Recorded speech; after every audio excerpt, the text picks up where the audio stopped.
Je suis Issa Nawash et dans cette vidéo, je vais te raconter qui je suis, pourquoi j'ai traversé tous ces mondes, du privé au social, de la scène à la régulation énergétique, et comment j'ai appris à concilier ma vie pro et ma vie perso sans me perdre. À la fin, tu auras une boussole pour te reconnaître dans mon histoire, te projeter vers plus d'assertivité au quotidien et voir comment est-ce que ce que je propose peut t'aider à prendre ta place. Alors, j'ai 40 ans et je suis à la croisée de différents mondes. Ingénieure de gestion diplômée de la Solvay Business School avec une grande distinction en 2008, je suis également autrice de 2 livres sur le leadership inclusif et le cyberharcèlement ainsi que de 2 parties d'ouvrages académiques.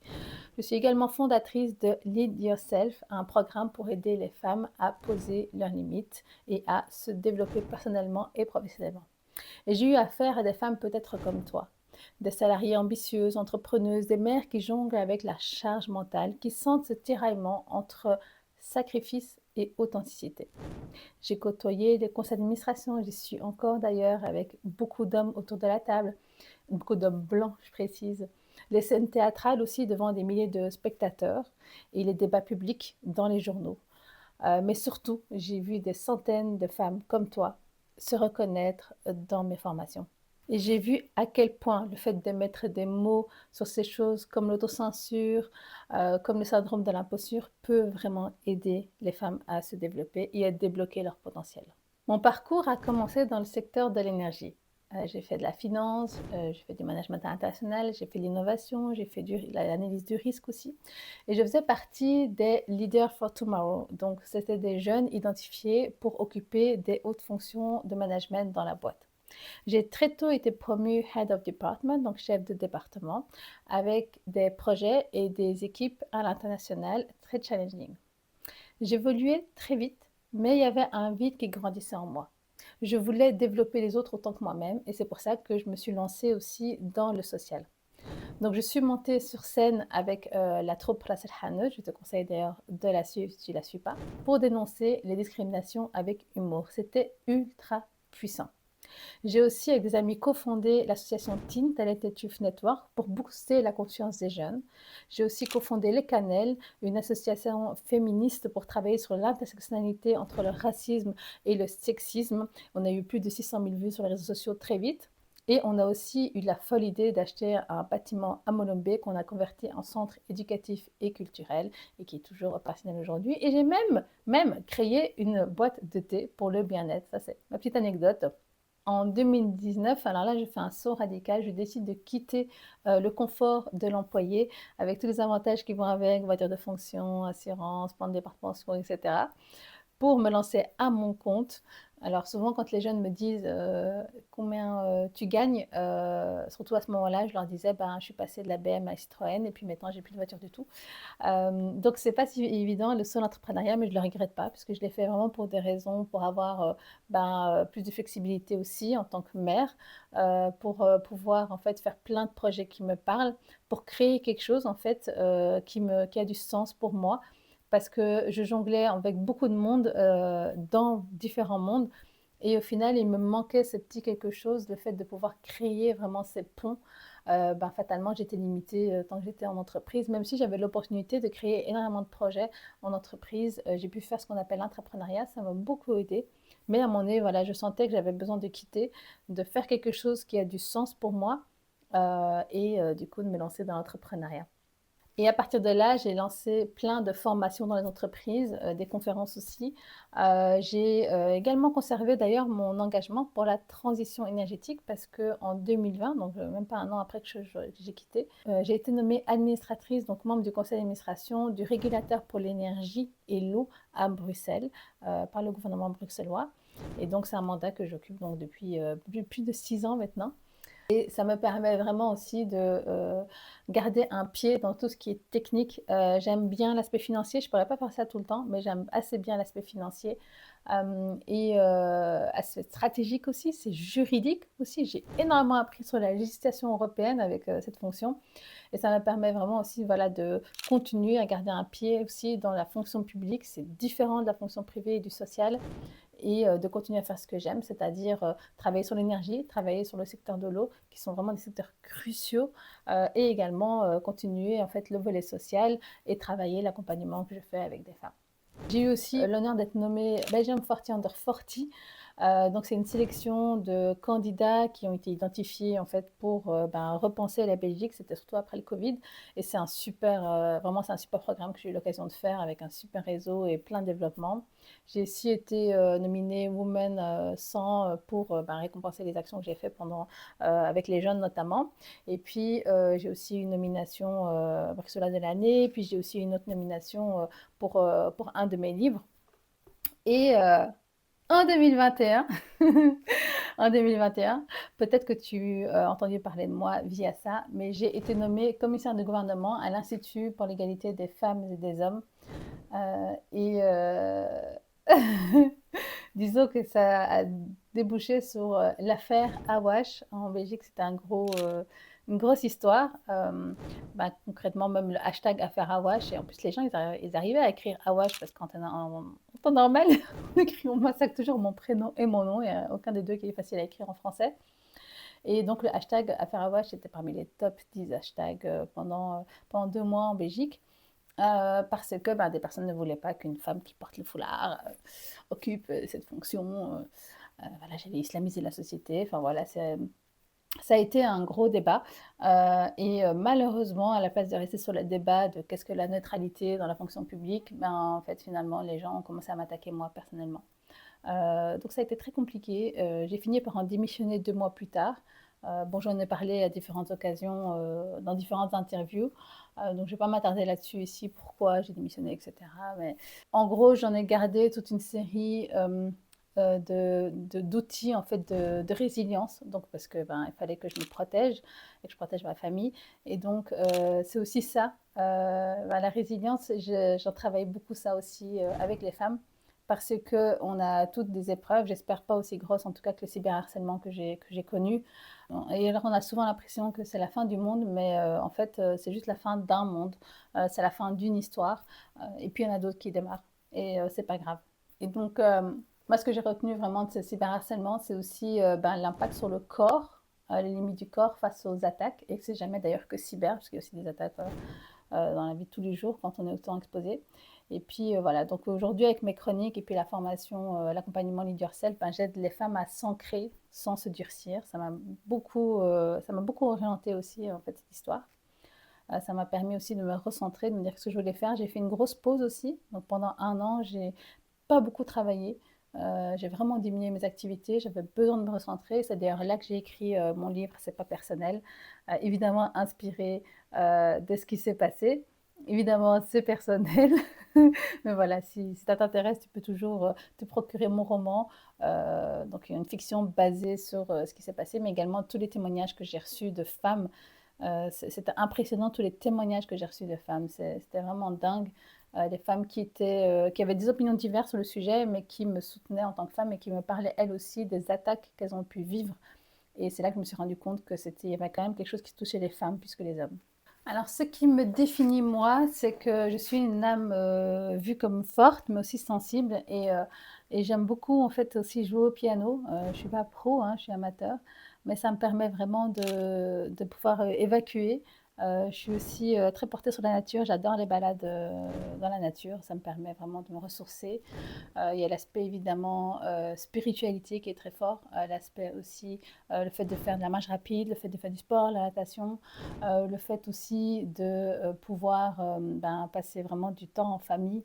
Ça c'est essentiel parce que je suis aussi maman de 3 enfants, et c'est important de pouvoir passer aussi du temps avec ses enfants. Et à mon avis, il faut se dire aussi, c'est pas si facile. En fait, on rentre du travail, il y a les repas à préparer, il y a les devoirs des enfants. Quand on a envie de faire les choses bien, on se rend compte vite que le temps est limité, qu'il faut faire des choix aussi. Et donc, c'est ça où on me pose souvent la question, comment tu fais pour concilier ta vie privée et ta vie pro, parce que j'ai une vie pro assez active, mais j'ai aussi une vie privée assez active. Le week-end, par exemple, pour moi, j'aime bien les garder vraiment pour la famille. J'ai quelquefois des engagements professionnels, mais j'essaie du coup de compenser ça en semaine. Je fais par exemple très très très rarement plusieurs soirées d'affilée quand j'ai des conférences ou quoi, et souvent je dis non, j'ai déjà quelque chose le mercredi soir, donc je ne veux pas sortir aussi le jeudi soir. Et donc, c'est important d'être là pour mes enfants, mais aussi pour me ressourcer moi-même. J'aime bien être chez moi aussi. Quelquefois, j'ai aussi une espèce de dose sociale, le fait d'être tout le temps en activité, tout le temps avec des gens.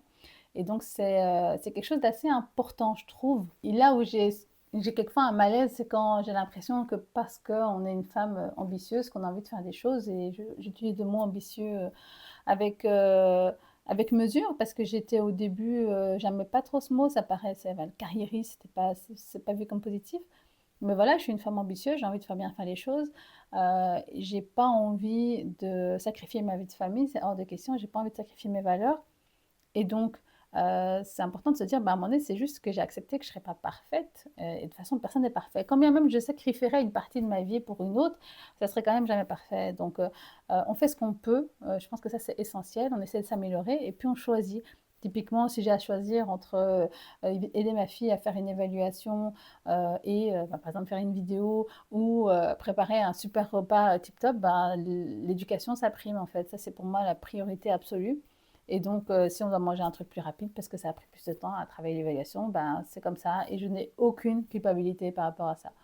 Pour moi, l'essentiel, il est là parce que mes priorités sont claires.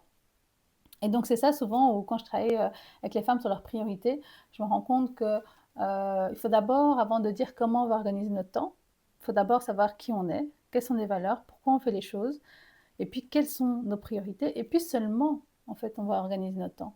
Et donc, quelquefois, on prend les choses un peu à l'envers, on va organiser notre temps alors qu'on n'a pas encore fixé nos priorités. Et donc, là-dessus, il y a quelquefois des petits trucs à travailler. Et donc, quand je travaille aussi sur l'éducation de mes enfants, bah, je me dis aussi, bah, je travaille aussi à l'éducation des gens autour de moi. Donc, c'est quand même essentiel que la priorité soit l'éducation des personnes qui vivent avec moi et dont je suis responsable. Et c'est pas anti-féministe de dire ça, bien au contraire, je pense que ça fait partie, en fait, de toute façon, c'est quoi le féminisme? C'est l'humanisme, mais bon, ça j'en parlais dans une autre vidéo, hein. Et donc c'est essentiel d'être à l'aise avec ça, parce que je vois des femmes qui osent pas dire qu'elles doivent s'occuper de leurs enfants, parce qu'elles ont peur de la réponse qui est «Et ton mari, il est où?» Enfin, comme si tout d'un coup, voilà, ça devait être que le mari. Et c'est ok de dire je vais m'occuper de mes enfants. Ça ne veut pas dire que je ne veux pas faire une belle carrière. Et j'en connais d'ailleurs pas mal de femmes qui arrivent à faire les deux. C'est pas évident. Et ça commence vraiment par accepter son imperfection, ça je le dis, et de pouvoir poser ses limites. Je crois que ça, c'est vraiment les deux ingrédients clés sans lesquels c'est pas possible. Et donc, pour revenir à pourquoi je fais les choses, moi c'est vraiment essentiel. À chaque fois, je me dis, j'ai besoin d'être utile au monde. J'ai une grosse valeur d'utilité sociétale. Et c'est ainsi que en fait, tous mes choix de carrière ont été basés là-dessus. Concrètement, j'ai pas de façon de faire parfaite, hein. Donc ça, soyons quand même clairs, je vais pas vendre du rêve, mais j'ai développé des techniques, des outils, mes propres outils pour pouvoir m'organiser. Ce n'est pas un équilibre parfait, mais je jongle et ça va. Pour le moment, il n'y a pas trop de balles qui tombent. Et mes journées sont super différentes, mes semaines sont différentes. Je peux pas dire j'ai un planning fixe dans ma semaine. Genre, ah, tous les matins c'est l'écriture, tous les après-midi c'est de la formation. Non, en fait, chaque semaine est différente. Quelquefois, j'ai beaucoup d'interventions d'entreprise, les keynotes, les formations. Quelquefois, j'ai beaucoup de conférences aussi dans le social. Quelquefois, j'en ai pas. Et du coup, j'en profite pour écrire plus. Quelquefois, j'ai des formations présentielles, quelquefois, j'en ai plus en ligne. Et donc, j'essaie toujours un peu de m'organiser en fonction de mes priorités de la semaine et de ce qui vient aussi concrètement, parce que je suis entrepreneuse, donc je ne contrôle pas tout. Et j'essaye aussi d'organiser évidemment ce qui est en fonction de ma concentration. Typiquement, l'écriture, c'est quelque chose que je fais très bien le matin. L'après-midi, c'est un peu plus difficile. Et donc, cette diversité-là dans mes activités me demande plus d'efforts, d'organisation, plus d'énergie que si j'avais un seul job. Quelquefois, je me dis si je trouvais un job parfait, mais en fait, je crois que je ne le trouverai pas. Et ce qui m'a aidé vraiment, c'est la crise de 2021, donc le cyberharcèlement dont je t'ai parlé. Ça m'a aidé à recentrer. Ça m'a vraiment aidé à me dire qu'est-ce qui est le plus important pour moi, avec quoi je ne peux pas vivre et avec quoi je peux vivre. Donc les sacrifices que je suis prête à faire, les compromis que je suis prête à faire sur certaines choses, et ceux pour lesquels il n'y a absolument pas de compromis possible. Et donc une fois qu'on est aligné par rapport à ça, l'organisation, elle se fait de manière, c'est plus un how, c'est comment on va le faire. Okay.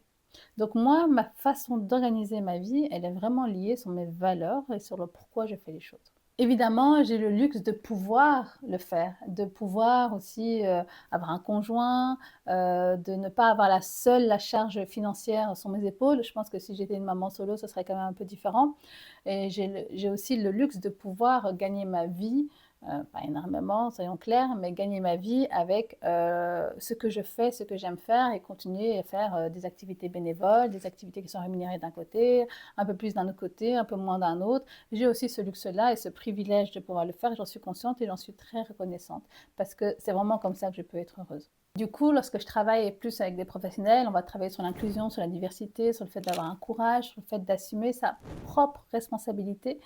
Et le féminisme permet aussi de poser des mots et de voir en fait la violence du sexisme ordinaire. Du coup, dans mon premier livre, le Management Book Open Up Your Organization, j'ai raconté plusieurs histoires, les miennes, mais pas que, parce que j'ai interviewé des personnes, pour parler du leadership inclusif. Et j'ai aussi développé mon modèle Open, avec lequel j'ai travaillé beaucoup. Open, le O pour l'ouverture, le P pour la patience, le E pour l'empathie et le N pour le fait d'être naturel. Et donc de se dire comment est-ce qu'on peut travailler sur l'ouverture envers les autres, tout en restant naturel. Et ça, c'est essentiel. C'est vraiment essentiel, c'est l'ancrage, c'est l'authenticité, c'est qui vous êtes en fait.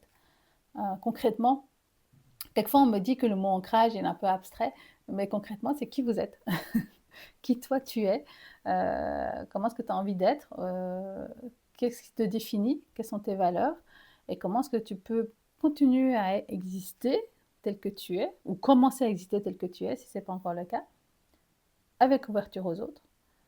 En permettant aux autres personnes d'être aussi comme ça, d'être aussi soi-même. Et donc pour ça, on va avoir besoin de patience et d'empathie. Et donc c'est là-dessus où j'ai vraiment beaucoup travaillé là-dessus et c'est chouette parce que ça marche bien. C'est un modèle, c'est facile, open, et ça fonctionne bien. Ça fonctionne, les gens retiennent et donc il y a des exercices qui sont faits par rapport à ça. Donc c'est très très bien.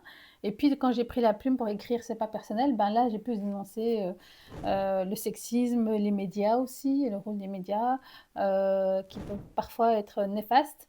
En manquant d'objectivité, en essayant d'aller très vite, en essayant d'être dans le buzz avec la concurrence par rapport aux réseaux sociaux aussi.